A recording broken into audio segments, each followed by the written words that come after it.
అనకాపల్లి జిల్లా నక్కపల్లి ప్రభుత్వ ఆసుపత్రిలో ఇంజెక్షన్ వికటించి 22 మంది అస్వస్థతకు గురయ్యారు.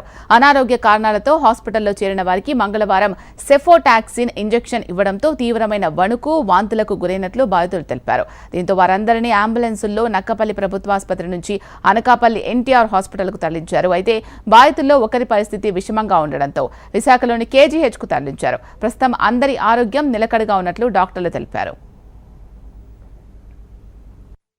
రాత్రి 12 గంటల తర్వాత మాకు కాల్ వచ్చింది హైయర్ ఆఫీసర్స్ నుండి.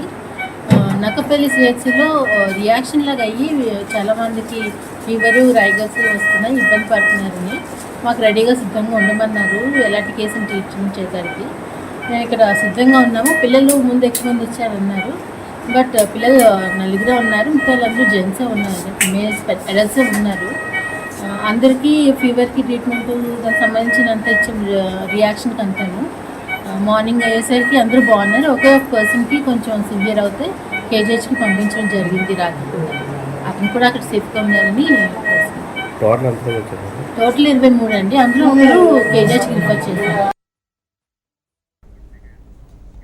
నంద్యాల జిల్లా పగిడ్యాల మండలం కొత్త ఎల్లాల గ్రామానికి చెందిన బాలిక మిస్సింగ్ కేసులో మిస్టరీ వేడింది. 3 మైనర్ బాలురు చిన్నారిని లైంగికంగా హింసించి హత్య చేశారు.